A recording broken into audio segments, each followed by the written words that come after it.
쉬운 영어 시험 채널의 사라 JSM입니다. 오늘이 제 11강인데요. 벌써 이제 얼마 안 남았네요. 자, 그럼 오늘도 같이 열심히 공부해 보겠습니다. 오늘은 제 11강으로서 투부정사의 형용사조 용법과 부사조 용법을 같이 해보겠습니다. 지난 시간에 배웠던 명사조 용법 열심히 공부하셨죠? 그러면 투부정사의 형용사조 용법을 같이 공부해 보겠습니다. 우리 친구들 형용사가 혹시 기억이 나시나요? 선생님이 팔품사 할 때 형용사란 명사나 대명사를 수식해주는 단어를 형용사 카테고리로 넣는다고 얘기했어요. 그렇다면 투부정사가 문장에서 형용사적 역할을 한다는 것은 무슨 말일까요? 그렇죠. 투부정사가 명사나 대명사를 수식해준다는 말이에요. 근데 조심해야 되는 건 뭐냐면은 뒤에서 앞으로 꾸며준다 라는 겁니다. 자, 그리고 어떻게 해석하냐면은 뭐뭐뭐뭐 할, 뭐뭐뭐뭐 하는으로 해석합니다. 자, 지금 뒤에서 앞으로 꾸며준다라는 말이 무슨 말인지, 그리고 뭐뭐뭐뭐 할, 뭐뭐뭐 하는 이라고 해석하는 것이 뭔지를 예문을 통해서 같이 공부해 보겠습니다. 첫 번째 예문, I have a friend to help me예요. 자, 투부정사 이렇게 생기는 투부정사죠, 그렇죠? 내가 친구를 한 명 가지고 있어요. 어떤 친구예요? 나를 도와줄 친구인 거예요. 다시 볼게요. 나를 도와줄 친구. 뭐뭐뭐뭐 할, 뭐 이런 거죠. 그렇죠? 자, 뒤에서 앞으로 수식해준다는 것이 이렇게 생긴 걸 얘기해요. 그 다음에 I have a friend to help 하게 되면은 내가 친구가 역시나 한 명 있어요.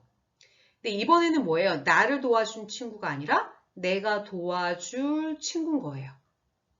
아시겠죠? 자, 세 번째 예문 갑니다.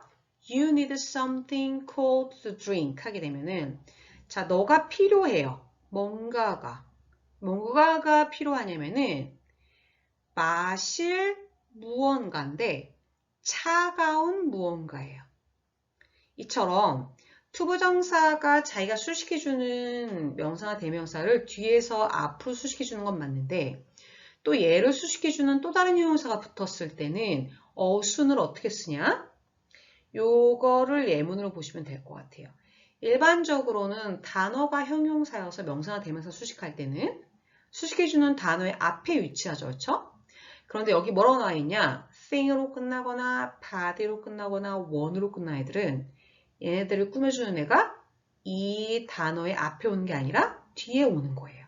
그래서 뭐뭐 할, 뭐 역시나 이것도 이렇게 해석이 되죠.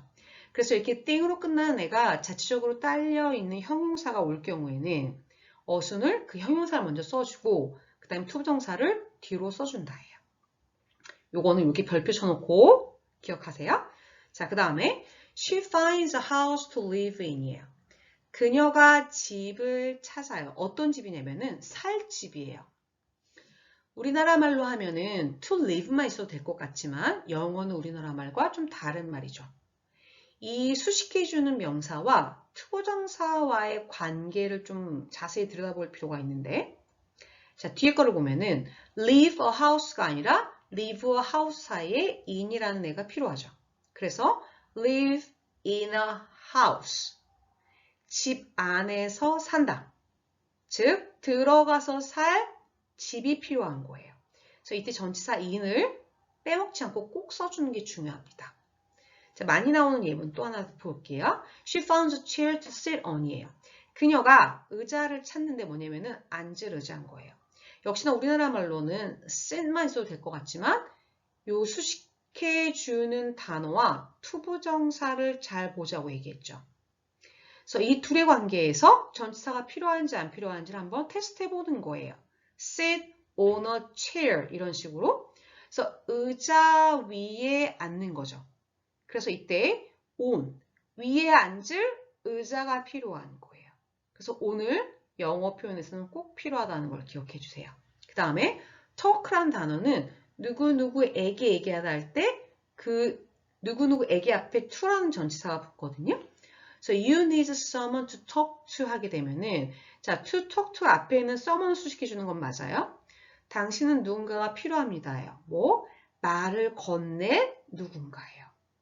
to가 필요한가 안 필요한가 한번 투부정사와 얘가 수식해주는 단어를 한번 이 둘 사이의 관계를 잘 봤을 때 talk someone이 아니라 talk to someone이라고 영어에서는 표현하기 때문에 to란 전치사가 꼭 필요하다는 것을 기억해 주세요. 이번에는 투부정사의 부사적 용법을 배워보겠습니다. 보통 선생님이 같이 공부를 해보니까 우리 친구들이 부사적 용법이란 말을 좀 어려워해요.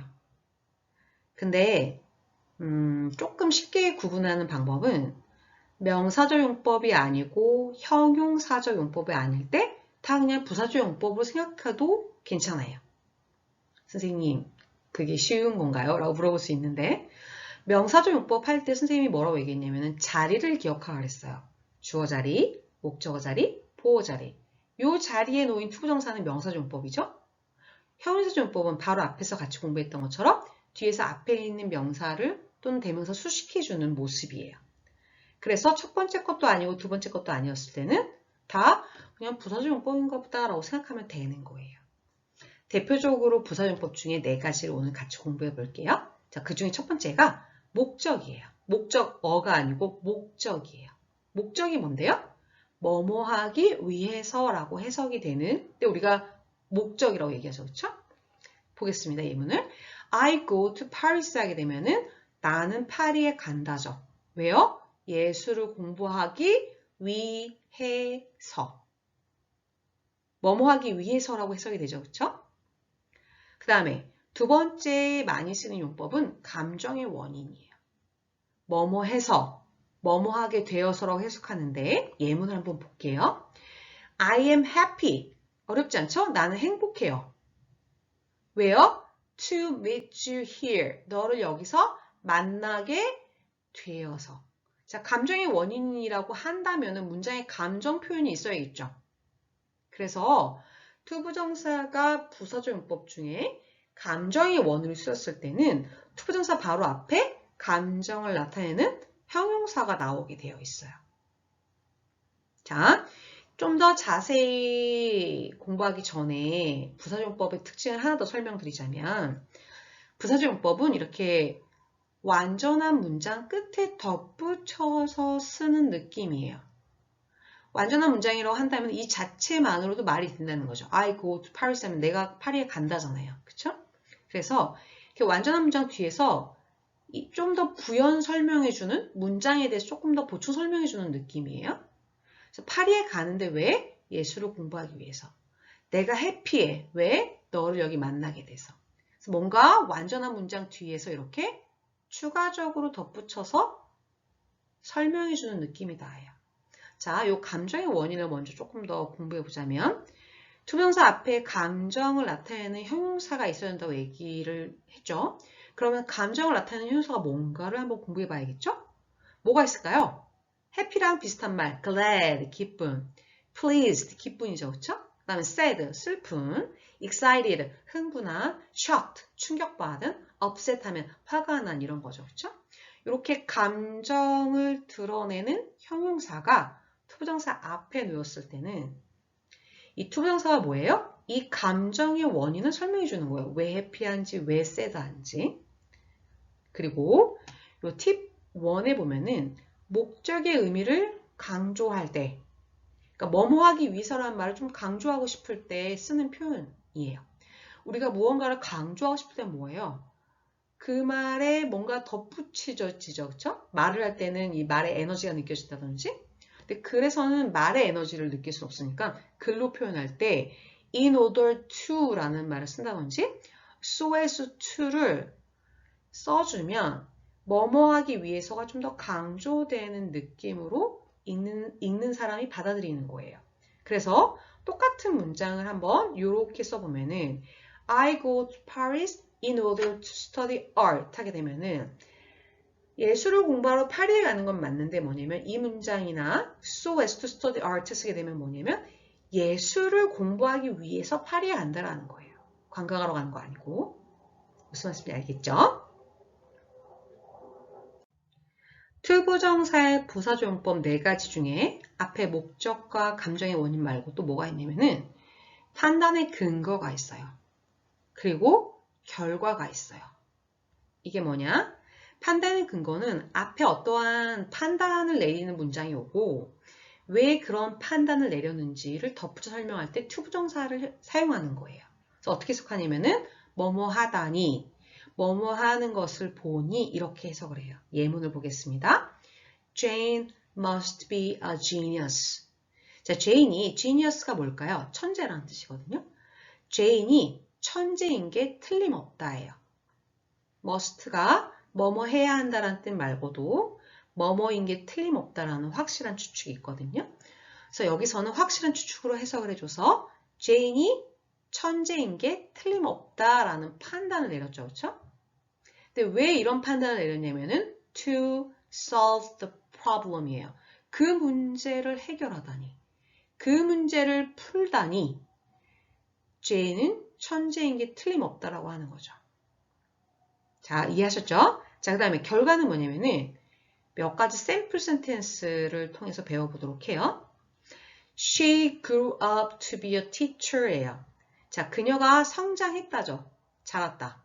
자라서 뭐가 됐다? To be a teacher.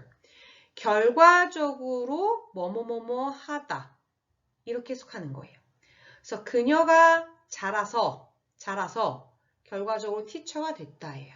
그 다음에 she lived to be 100 하게 되면은 그 사람이 살아서 100살까지 살았다라는 뜻이에요.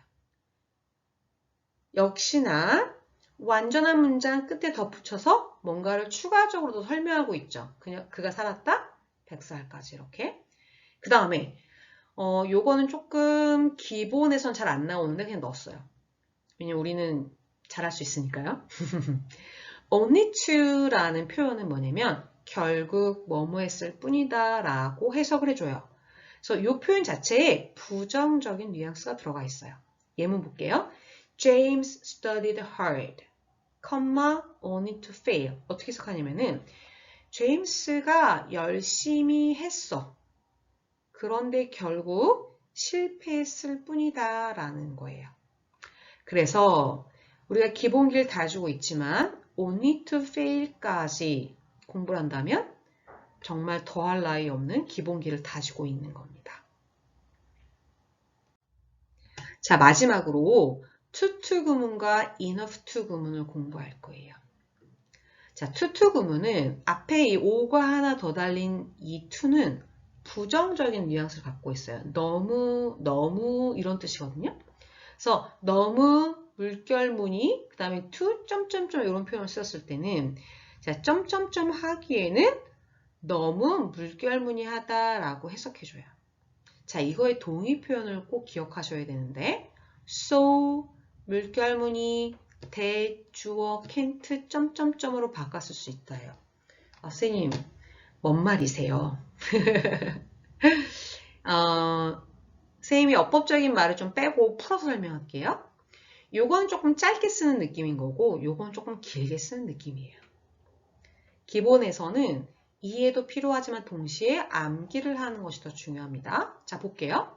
이렇게 바꿀 때 주의해야 될 상황은 to를 so로 바꿔주고 물결무늬 그대로 놔두죠.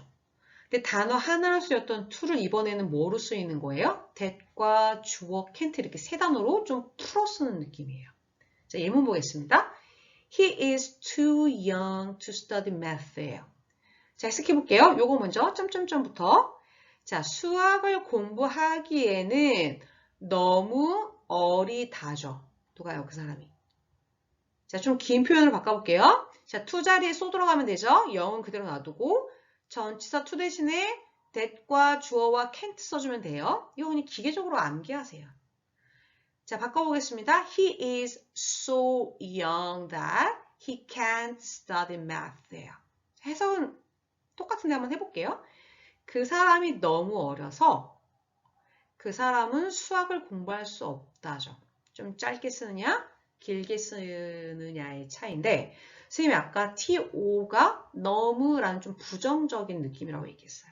그래서 can't라는 부정어가 들어갑니다. 근데 enough to 구문 보면은 자, 어떻게 해석해요? 점점점 하기에 충분히 뭐뭐뭐뭐한 이런 거죠. 그렇죠? 충분히 물결무늬한이에요. 그럼 이 뉘앙스는 어떤 느낌이에요? 긍정의 느낌이죠. 그렇죠? 자, 요것도 동의 표현이 있습니다. enough 대신에 so를 넣어주고 이제 물결 무늬가 enough 앞에 있었는데 지금은 so 다음에 놔줘야 돼요. 그 다음에 to 다음에 역시나 that이라는 접속사와 주어와 이번에는 can't가 아니라 can으로 써주는 거예요. 예문 볼게요. She is smart enough to study math예요. 자, 그녀가 스마트한데 어느 정도 스마트한 거예요? 자, 점점점 하기에 충분히 물결무늬 한이니까 수학을 공부하기에 충분히 스마트한이죠. 동의어로 자, enough 대신에 so 쓰고 물결무늬가 so 다음에 온다고 얘기했어요. She's so smart. 그녀가 너무 스마트해서 그녀는 매스를 공부할 수 있다죠. 그쵸? 수학을 공부할 수 있다예요. 자, 요거 암기가 중요합니다. 그래서 TOO는 can't로, enough는 can으로 바꿨을 수 있다를 기억하시면 될 것 같습니다. 자, 오늘은 투부정사의 형용사조용법과 부사조용법을 같이 공부해 봤습니다. 복습은 필수인데 이번에 복습하실 때는 이전 강의의 명사조용법을 꼭 한번 같이 보시고 기본 과정에서 투부정사의 명사조용법과 형용사조용법과 부사조용법을 정확하게 습득한다면 이 다음의 심화 과정에서는 굉장히 날개를 달고 나를 수 있습니다. 그러면 화이팅 하세요. 빠빠!